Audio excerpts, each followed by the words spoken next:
Bonjour, je m'appelle Jacques. Connaître mon histoire, c'est me connaître.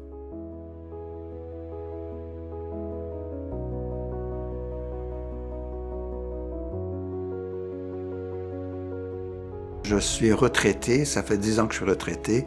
Ma journée consiste à vérifier qu'est-ce que j'ai à faire aujourd'hui. Pendant la semaine, je mène un groupe où on fait de l'aquarelle. Je fais de l'aquarelle depuis 8 à 10 ans maintenant.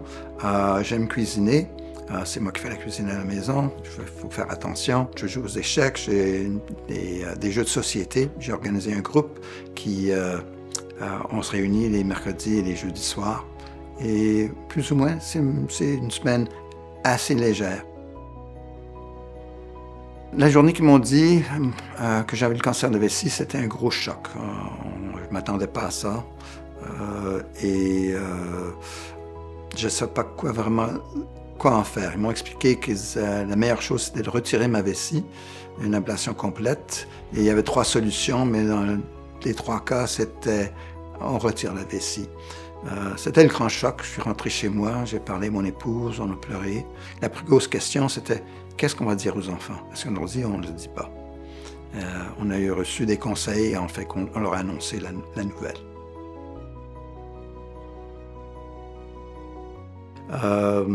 L'infirmière qui était là m'a parlé d'un groupe de support pour cancer de la vessie qui se rencontrait le mercredi suivant. Alors j'ai été les voir, j'étais avec mon épouse pour voir de quoi m'attendre.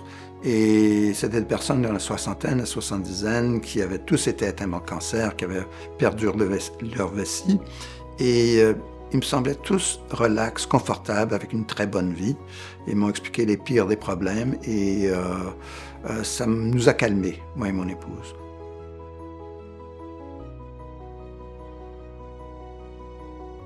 Je pense que les choses les plus importantes suite à un diagnostic pour assurer un bon traitement, c'est de s'informer, se munir avec l'information. Il y a des sources en ligne, mais il faut faire attention parce qu'il y en a qui peuvent être très épeurantes.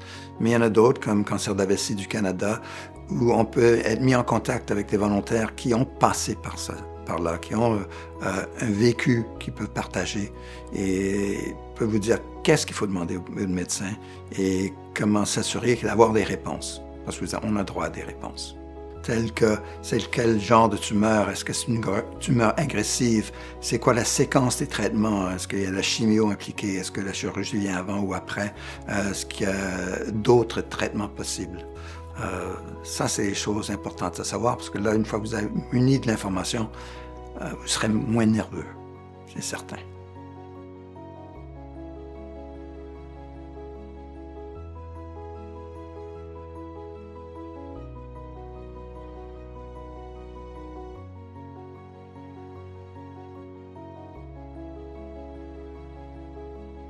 Je crois que c'est important de parler à son médecin de la situation familiale, la situation santé, professionnelle, et si possible d'avoir une rencontre multidisciplinaire, comme ça un chirurgien, un oncologiste, une infirmière, etc. Comme ça, on donne une façon de mieux comprendre sa propre situation et les sorts possibles et de prendre une meilleure décision.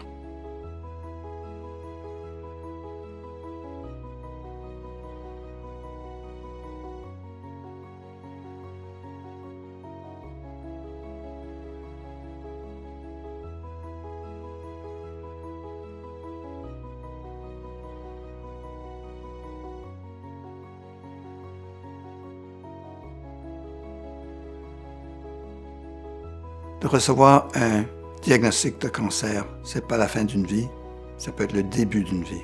Ça fait 16 ans que je vis une très belle vie. Et on peut avoir une vie de qualité après. Moi, j'ai fait de la plongée sous-marine, j'ai fait des voyages outre-mer, 2, 3, 4 semaines, des déplacements de 24 heures.